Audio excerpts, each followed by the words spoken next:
Alright, this is part 2 of how to put stuff into stuff. Anyway, yeah, so last time we left off, I put stuff into Blender and we got it to get ready for Unity. Now, we're gonna do stuff in Unity. Pretty crazy, right? I know. Anyway, I'm gonna try and keep it short and simple. So you're gonna just want to take your FBX and just import it. If you hear a cat meowing, by the way, I am so sorry. Alright, you got your FBX. Do yourself a favor, set it to humanoid, and apply. Unless it's not human, then you probably don't want it. But the reason we all set it to humanoid is because, you're gonna want to move around like it's a person. I set my spine hierarchy to 1, 3, 5. Remember that. Also, do yourself a favor and disconnect all of the left eye, right eye, and the jaw. You could just double click it and then just delete. Then I'm going to go ahead and go to the hand bones and change it from the metacarpal 1, 2 to 1, 2, 3 of the order. And the reason we're doing that is because the metacarpals are your metacarpal bones, but Unity doesn't understand what metacarpals are, so it thinks the metacarpals are part of your finger. And what can happen is it will essentially flex at the beginning of the metacarpal, which looks really terrifying. So you don't want to do it unless you like that. They go for it, man. I mean, like, off to you, man. Gonna do the same thing with the right hand.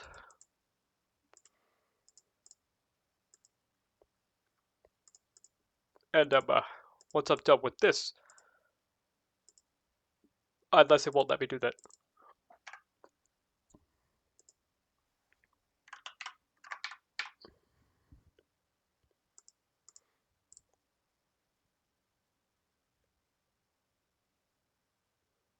Middle of 2R is what I meant to put. And it won't let me. Hooray! Middle of 3R. Ring. But yeah, just to clarify, it's 1, 2, 3 and not metacarpal 1, 2. So you'll replace metacarpal with 1, 2, 1 with 2, and 2 with 3. Then once you've done that, you apply.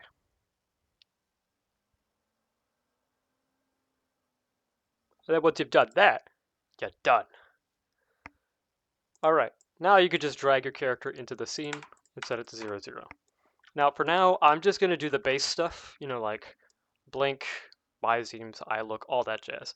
If you want to do like fist bones and twist bones and all that jazz, I'm going to save that for part 3. So anyway, I'm going to do myself a huge favor and come over here, right click, go to prefab, and unpack completely. Because we do not like stuff. Anyway, so now I've got this cool free photo editing software. You could do it with any photo editing software. You just need to be able to go to the individual layers and stuff like that. And then I'm going to take the occlusion and specular. So occlusion for the body, specular for the body, occlusion for the hair, specular for the hair, occlusion for the head, and specular for the head. And then I'm going to drag them in here. Because what we're going to do is we're going to pack the textures into one. What we're basically going to do is we're going to turn it into a metallic occlusion, and then on the alpha will be the roughness, or smoothness technically. So what you'll do is first you got to go to your textures, and you got to go find your metallic channel. On newer stuff, metallics will be on the blue. On older stuff, it will be on the green. The way you can easily tell is Fortnite does their roughness with the darker color and the smoothest stuff with a lighter color. So if you see a really dark thing, that's supposed to be like the metal on a character for like the roughness, then you know this is the roughness channel. So I'm just going to take the blue channel, which is the metallic, and I'm going to put it on the red. Then I'm going to take the green channel, which is the roughness, and we need to copy it, and we need to put it on the alpha channel, and then invert it. Because Fortnite reads roughness, Unity reads smoothness, which is the complete opposite, so you just flip it. And then, for the green channel, we need to take the the red channel of the occlusion. Sometimes I take the cavity because I like to be quirky, but you don't have to do that. So anyway, yeah, throw it on the green channel. Boom! And that's that. What I like to do as well, though, is I like to get out a paint bucket, uh, set to black, and I like to just clear the blue channel. That way, because I mean, like, you don't need it. You don't use it at all. Now I'm going to save this PSD because that saves the alpha channel.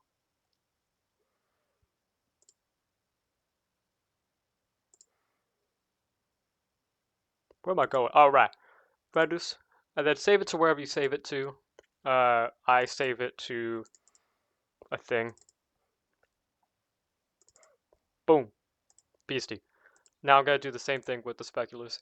So this is the roughness. This is the metallic.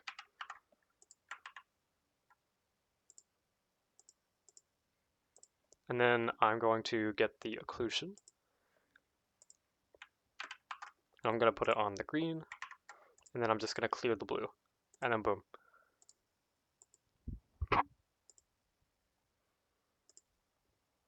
Now I'm just going to go to the head, which this is the roughness. This is the metallic. Invert this. Grab the occlusion. And then throw it on the green. And then just wipe the blue. And then boom. Now that I've done that, I'm going to go back to Unity, and I'm going to then throw in all of the diffuse and emission textures and the normals. So all of these, because we don't need to edit these at all. So we've got those.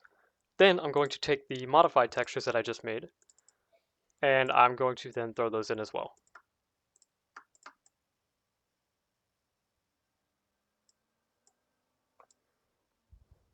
Now that I've done that, I'm going to create a material.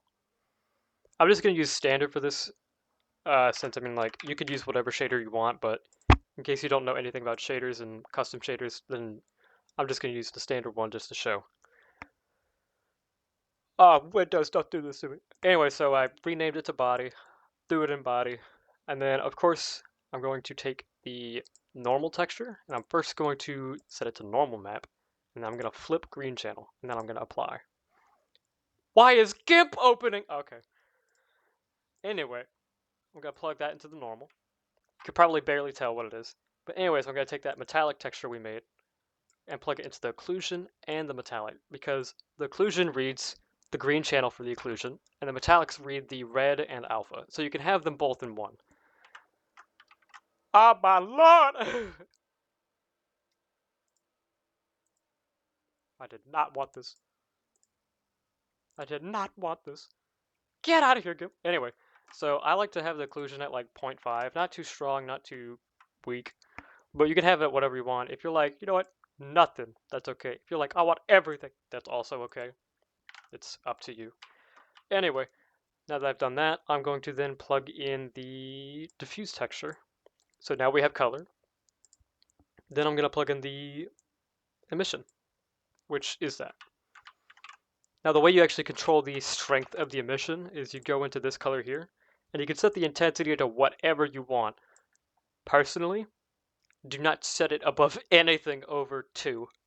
So if you really want it to be nice and strong, set it to 1. If you want it to be extremely strong, set it to 2. Don't go higher, please. I'm going to set it to 0.5 because I'm quirky. So, that's the body material done. Now I can then go make 2 more materials for the head and the hair. Now, if you remember from the previous video that I made a special normal map for the eyes. We'll get to that in a second. So I'm going to plug in the occlusion, put 0.5, put in the normal map. Since I didn't do the thing that, it's going to be like, wow, this is wrong. So I'm going to go mark normal map, flip green, apply. And now it looks normal. Go back to the head, plug this into the metallic as well, plug in the diffuse, and then,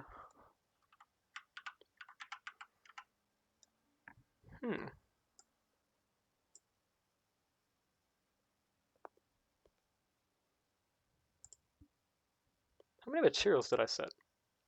3? Crazy. Anyway, so yeah, head material, all that's plugged in. Cool. Now, I'm just gonna make a hair material. So what I'm actually gonna do is I'm gonna Control D this and just delete off all of these for that second one. And I'm gonna plug it into there. Turn off emission because the hair doesn't have a emission texture. So occlusion, boom. Metallic, boom. Normal, boom. This is the strand texture. Whoopsie. I meant to grab this. We can actually use the strand texture in a really cool way. Same thing with what I'm going to do with the eye normal in a second. So I'm actually going to go back to here and plug in the proper one, and then set the thing to normal, flip green, done. And then finally plug in the diffuse. Now a cool thing that I can do is I can actually turn on the detail mask by, I'm going to use the strand normal, the strand texture. So what I'm going to do is I'm going to take this texture here, throw it into a photo editor. And I'm going to take the green channel, and I'm just going to paste it on all of this. So we've got a black and white texture. I'm going to export it as a PNG, save, and then I'm going to call this mask. So what we're going to do is we're going to plug this into the detail mask.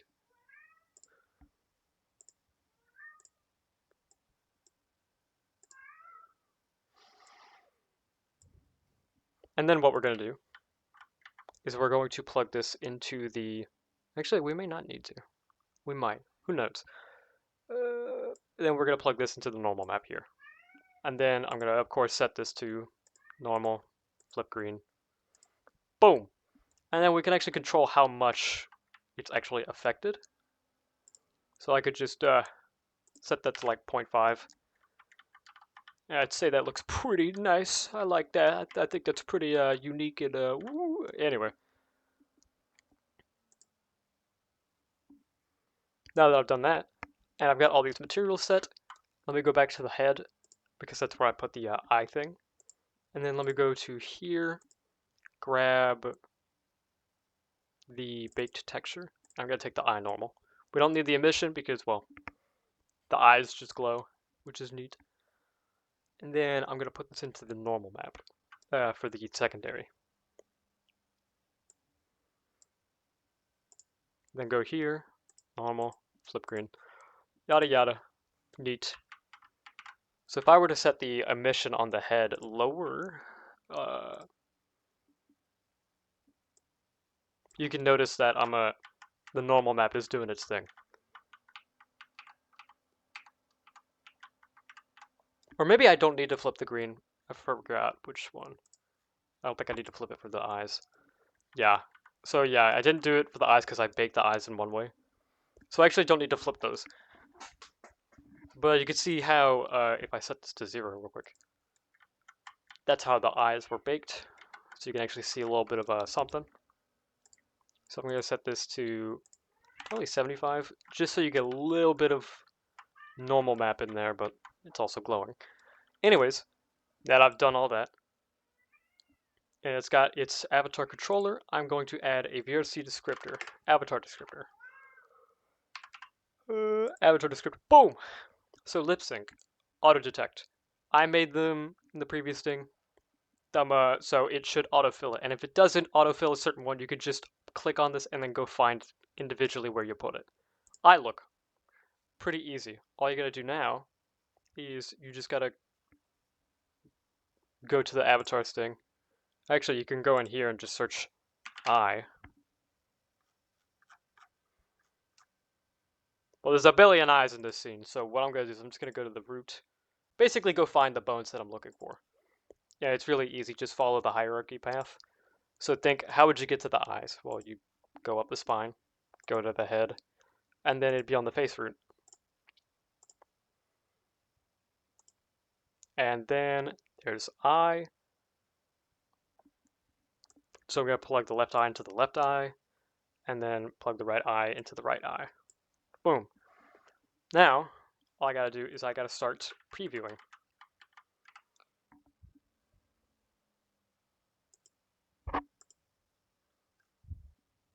So I'm going to preview.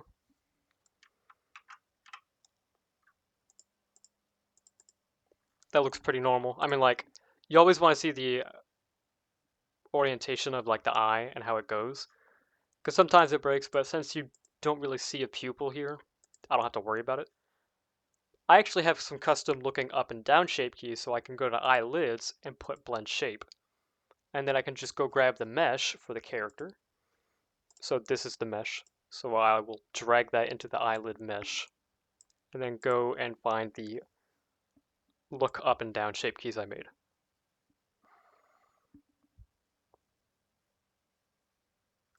So this is the look up. That's blink. Whoops. That's a blink.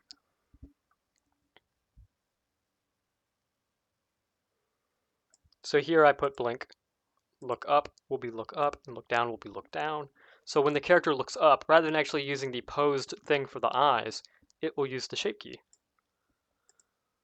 And then look down will be look down.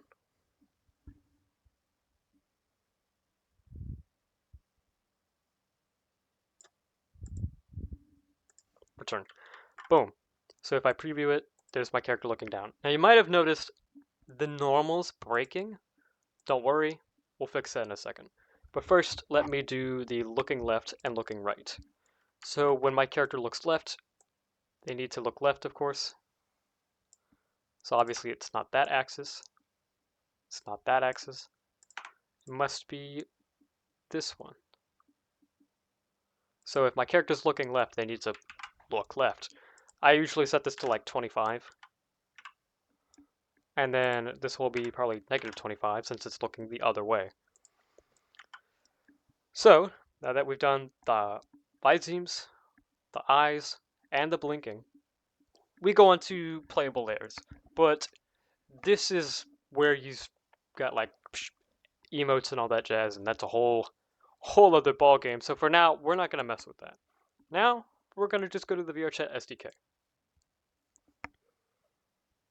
So give your character a name, Arc. Anna, I think it's her name. Arcana. Give it a cool description. And then choose whether you want it to be private or public. Private means only you can have it. Public means if you have your cloning on, anyone's capable of cloning it and obtaining it. Then you can select a new thumbnail, which you can just upload a file, or you can just capture from scene. Since I'm like cool in Sigma, I'm gonna just do that. Boom. Look at that. So the moment I was like, oh man, the normals. Yeah, you just autofix on the read and write for the meshes. And then the blend shape normals to calculate, but aren't using legacy autofix. And then streaming maps autofix. So just like that, the character's fixed. So if I go back to the character and I just enable one of the shape keys, the normals don't break now.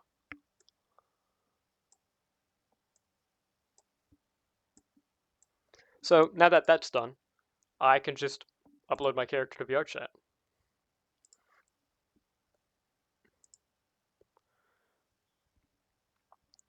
Wow. Yeah, it's basically that. I'll get into the quest stuff in a moment.